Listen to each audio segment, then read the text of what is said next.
tenían sistemas educativos que una parte pertenecía al gobierno del estado y la otra parte al gobierno federal. El caso de Aguascalientes no fue así, y esto significa que Aguascalientes no tenía experiencia en el manejo de su educación. Por lo tanto, los desafíos no eran menores. La política de reforma de los años 90 en México se articula o se define alrededor de un documento y de un acuerdo político muy importante denominado el Acuerdo Nacional para la Modernización de la Educación Básica, que fue la coyuntura política que el nuevo gobierno en el estado de Aguascalientes aprovechó para desarrollar su propio trabajo y su propio programa. Este nuevo gobierno, que inicia a finales del año 92, tenía una peculiaridad que a mí me parece importante. Era un gobierno formado por personas que apreciaban el conocimiento y la experiencia. Entonces, el nuevo gobernador y su equipo nos convocaron académicos e investigadores de las universidades para discutir y para elaborar un programa de gobierno.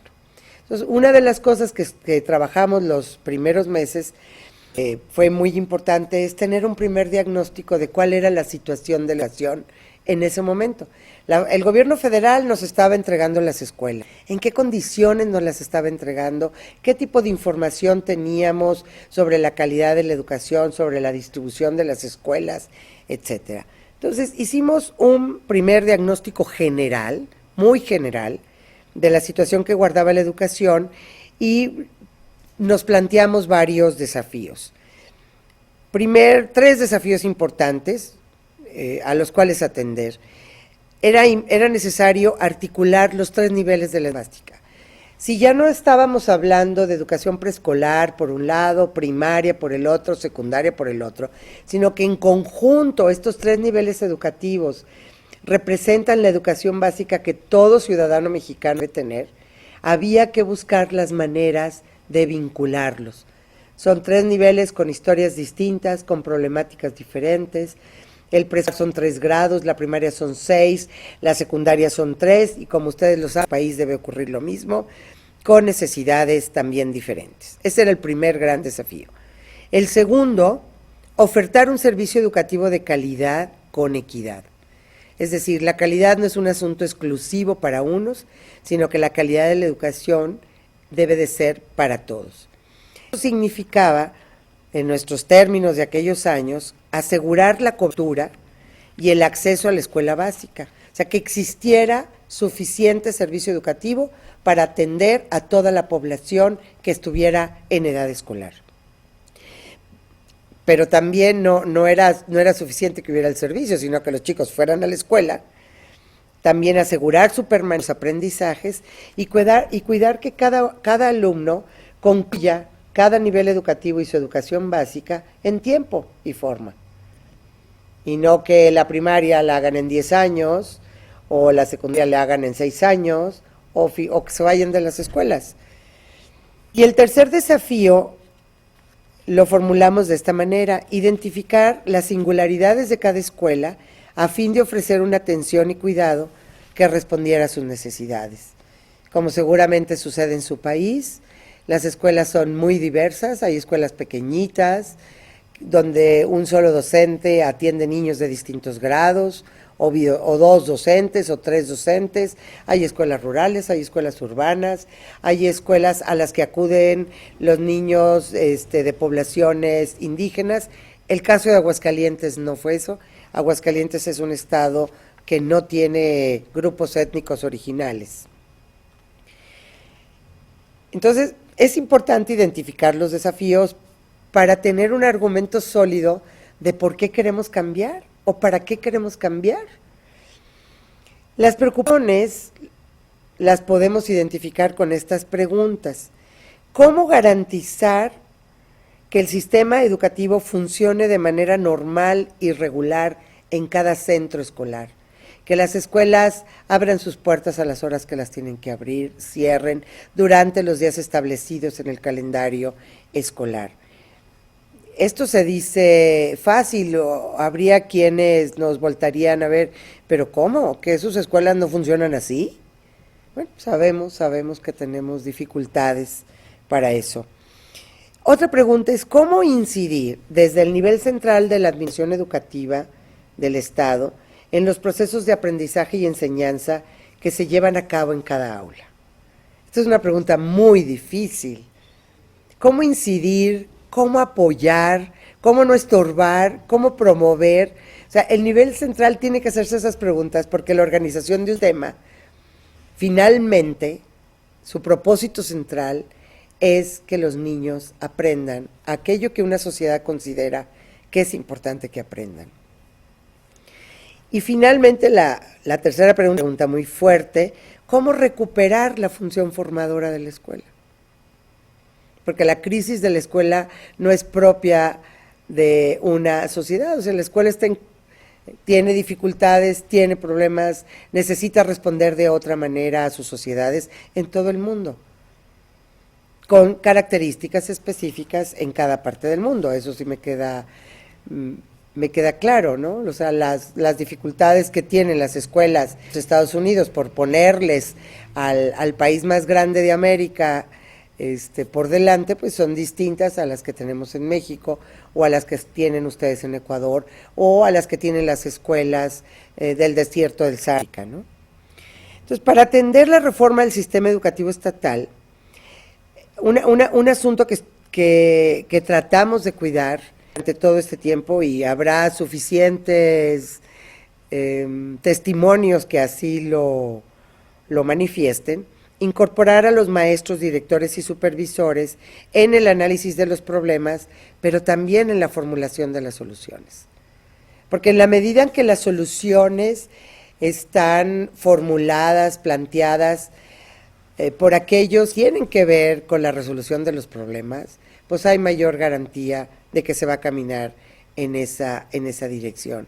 ¿Y quién mejor que aquellos que están cerca del hecho educativo en las escuelas, en las zonas escolares? En este contexto, se decidió entonces pensar e impulsar una reforma de la supervisión escolar. Esta reforma la trabajamos desde varias perspectivas. Una nueva organización de los servicios de supervisión, nuevos contenidos y formas de trabajo para la supervisión, para la función supervisora, y nuevas responsabilidades respecto del funcionamiento del sistema de educación básica en su conjunto. Pues vamos a ver algunos de los rasgos generales de la reforma. Esos eran los planteamientos. Y bueno, en educación ya vemos entre hacernos planteamientos, formular propósitos, pensar la educación y lo que somos capaces de hacer, pues a veces hay distancias importantes, porque no es lo mismo pensar la educación que hacer educación. Entonces, ese es un desafío que tenemos los educadores en cualquier momento, que es acercar y hacer congruente nuestro actuar con un pensamiento educativo. Además de estos desafíos y de estas preocupaciones, la decisión de transformar la supervisión obedeció dos razones principalmente, una institucional y otra profesional. ¿Y qué quiero decir con esto? Lo siguiente: por un lado, se partió de reconocer y asumir que la supervisión como instancia organizativa ocupa una posición estratégica entre las escuelas y la administración central. Y por otro, es una posición estratégica. Hay quienes hablan de que si la supervisión como función es una correa de transmisión, es una bisagra. A mí me gusta más usar esta idea de posición estratégica. Esa fue la primera razón institucional. Y por otro, el sector de maestros que ocupa cargos de dirección y supervisión no había recibido capacitación profesional específica para realizar sus funciones. Los supervisores, en realidad, habían sido considerados solo como multiplicadores de las políticas educativas que tradicionalmente se habían diseñado en el centro del país. Entonces, una de las cosas que decíamos, antes se diseñaban en la Ciudad de México, que era es la capital del país, y ahora se van a diseñar en la ciudad de Aguascalientes, que es la capital del estado de Aguascalientes. Entonces el centralismo era nada más moverlo del lugar, bueno, y ese es un asunto muy grave, ¿no? Si es que realmente queremos construir sociedades más democráticas, más justas, pues hay que buscar la manera de distribuir las responsabilidades. Entonces, en 1993, a los pocos meses de que inicia la administración gubernamental, como les mencionaba hace un momento, empezó el 1 de diciembre de 1992. La autoridad educativa, el ministro de Educación, tomó la decisión de reestructurar las zonas escolares por nivel educativo en zonas de educación básica y constituir equipos de supervisión. Así, vamos a juntarlos, vamos a hablar de educación básica y vamos a crear equipos de supervisión. Entonces, vamos a ver algunos de estos rasgos, no profundizaré en ellos, pero nos permitirán dibujar por dónde se fueron trabajando. Esta gran decisión implicó varios procesos que se fueron dando de manera simultánea. Y fíjense, todo esto que les estoy platicando, ustedes pueden empezar a pensar y hacer el comparativo de cómo se están impulsando los procesos de transformación de la supervisión educativa en su país. Primero, formulación explícita de los objetivos a lograr. ¿Qué queríamos lograr? Para la supervisión queríamos recuperar el sentido académico de la función supervisora y replantear su papel como fundamental para lograr la calidad de la educación. Que los niños vayan a la escuela, que se queden el tiempo que se requiera, que aprendan a cuestiones que sean relevantes para su vida presente y futura, también es una responsabilidad de la supervisión. Y por otro lado, dinamizar la planta de personal dedicada al ejercicio de esta función. Y para la educación básica, el objetivo viene del desafío que les platicaba, favorecer la articulación de los niveles de preescolar, primaria y secundaria, intervenir en la planeación estratégica del sistema. Si se necesitan escuelas, si se están cayendo, si los profesores requieren capacitación, si hay que hacer un análisis serio de la evaluación, el supervisor tendría estas nuevas funciones. En segundo lugar, se definieron las zonas de educación básica. ¿A qué me refiero con esto? Estas nuevas zonas, llamadas de educación básica, se definieron territorialmente, de manera que coincidieran con los límites de los municipios distintos al de la capital. Aguascalientes, al ser tan pequeñito, solo tiene 11 municipios. Si ustedes han oído hablar del estado de Oaxaca, tiene 501. O el estado de Veracruz, que está en el Golfo de México, tiene arriba de 200, no me sé ahorita la cifra exacta. Y en el caso de la ciudad capital, en donde se concentra el 70% de la población, se definieron 12 zonas de educación básica. Estas zonas se construyeron sobre las antiguas zonas escolares y se buscó que estos territorios, llamados zonas de educación básica, hubiera escuelas de educación escolar, primaria y secundaria. El nivel educativo que sirvió como pauta y como eje para esta territorialización fue la educación primaria.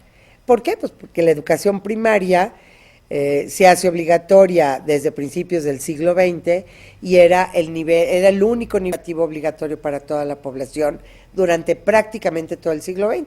Entonces, era el nivel educativo más amplio, más grande, etcétera. Entonces, alrededor, la primaria sirvió para articular estas zonas y también es el nivel educativo que ha favorecido más la articulación entre preescolar, primaria y secundaria.